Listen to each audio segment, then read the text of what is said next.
আসসালামু আলাইকুম। আজকে ছাদ বাগান থেকে সাজনা হারভেস্ট করছি। মাশাআল্লাহ ১২ মাসের সাজনাগুলো এত মোটা, মোটা হয়। আমার ছাদ বাগানের সাজনা গাছে কিন্তু ১২ মাস সাজনা হতে থাকে। এখনো অনেক চিকন, চিকন সাজনা হয়ে আছে। যেগুলো খাওয়ার উপযুক্ত হয়েছে সেগুলোই আজকে হারভেস্ট করছি। ছাদ বাগানে কিন্তু খুব সহজেই সাজনা চাষ করা যায়। একটা বড় একটি ড্রামের মধ্যে যদি আমরা সাজনা গাছটাকে ভালো করে মাটি প্রস্তুত করে লাগাতে পারি তাহলে কিন্তু ১২ মাস আমরা সাজনা হারভেস্ট করতে পারবো ছাদ বাগান থেকে।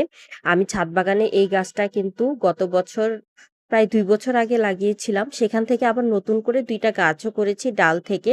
ওই সাইডে আমার নতুন গাছটা রয়েছে। আর আজকে কিন্তু এই সাজনাগুলো আমি হারভেস্ট করে নিয়েছি। মাশাআল্লাহ! এখনো অনেক, অনেক সাজনা রয়েছে গাছে। এছাড়া টমেটো আছে। তাই ভাবলাম যে টমেটোগুলো হারভেস্ট করে ফেলি। যেগুলো পেকে গেছে টমেটো। এই গাছ থেকে আমি অনেক, অনেক টমেটো হারভেস্ট করেছি। প্রতিদিনই প্রায় টমেটো হারভেস্ট করা হয় অল্প, অল্প করে। যেগুলো পাকে সেগুলোই হারভেস্ট করে নিয়ে যাই। কাঁচা টমেটোগুলো আমি হারভেস্ট করি না। আর এই টমেটোগুলো খেতেও অনেক বেশি মজার। গরমের সিজন চলে এসেছে। টমেটো গাছগুলোকে উঠিয়ে তারপর আবার গরমের সিজনে গাছ লাগাতে হবে।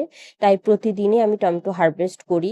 কাঁচা টমেটোগুলো হারভেস্ট করি না। পাকাগুলোই হারভেস্ট করে নিয়ে যাই। যতদিন পর্যন্ত পাকা টমেটো হারভেস্ট করা যায় ততদিন পর্যন্ত করব। তারপর পুরো গাছ উঠিয়ে ফেলবো।